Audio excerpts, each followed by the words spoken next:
and Ablett 5 goals for Geelong. And one of the big stories today in football has been surrounding Richmond, who lost to Sydney on Friday night. Leon Daphne is the president of the Richmond Football Club, and he's joined us tonight from his home. Thanks for joining us, Leon. Good evening, Bruce. You've had a busy day, haven't you? All starting with Mal Brown today, your business manager, making some statements on television, saying that he felt that some board members of Richmond had spent their time there and should go. Yes, I understand and saw those comments just recently of Malcolm.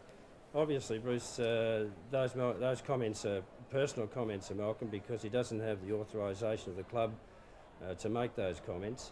And I've spoken to Malcolm this afternoon, and Malcolm and I will be talking a little further on Monday or Tuesday about the detail of his comments.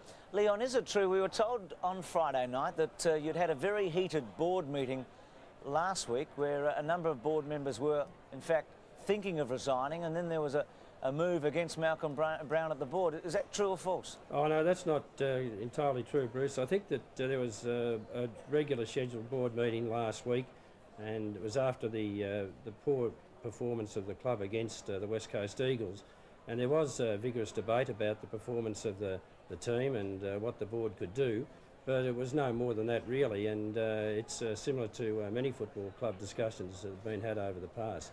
I guess without really pointing the bone at Malcolm Brown, who's a larger-than-life figure, he's a paid employee of the Richmond Football Club. It seems strange that he would voice his opinion in such a public manner today. Oh, well, that's right, Bruce. I think that Malcolm has to understand that it's unusual conduct, and that's what we'll be talking about in the next couple of days. Now, Pat Stone is also a very influential businessman in Melbourne and an influential businessman around Australia. Yes, that's in his correct. Position with CUB. He's also a board member at Richmond. Yes, is it true today, Leon, that Pat Stone went to Malcolm Brown, has given Malcolm Brown support and is asking for the resignation of a couple of key officials at Richmond? No, I'm not aware of that at all, Bruce. Well, that's the information we've been given, and a couple of one of the officials in particular is the general manager, Cameron Swab, we've been told. No, I think that's totally unfounded, Bruce. I think that the rumour mill is running a bit rife with the comments that Malcolm has made, and we'll obviously clear those points up in the next couple of days, and I'll be very, very happy to talk to everyone at length about the detail of that. Well, I hate to be a rumour monger, but that they are flowing, as you could imagine, Leon, left, right and centre. The other one is that a number of the players have been disappointed with the general manager and also disappointed with the football manager, Doug Vickers. Oh, I think that they're all just rumours that are totally unfounded. I think that the football committee and the general committee of the club are working very, very hard to rebuild the club after a difficult time in the late 80s, when many of the board members that are already on, that are still on the board, in fact, were part of the SOS campaign to save the club from extinction.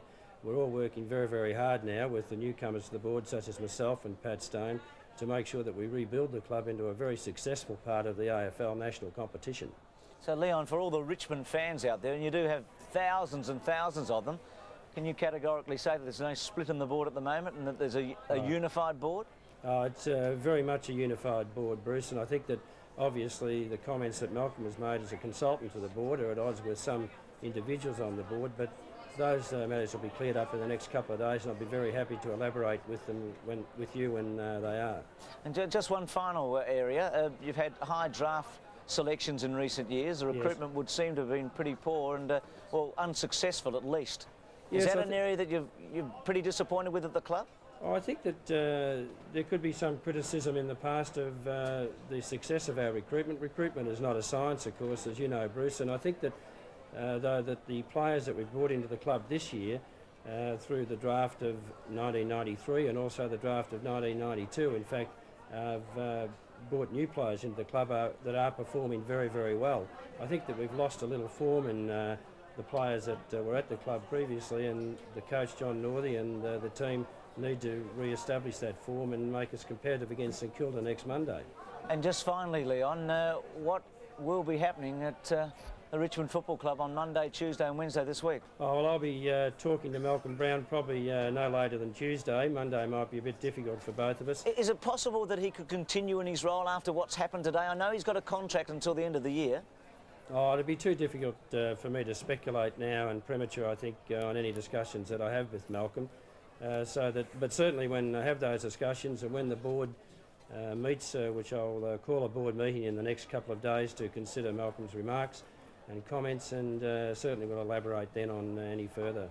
Well, Leon, it's a famous club with a great history, and there are a lot of people that are very interested in its future at the moment. We do thank you for coming on tonight. My pleasure, Bruce. Leon Daphne, who is the president of the Richmond Football Club, and as we said, there have been rumours left, right and centre, and we're a long way away from Melbourne at the moment.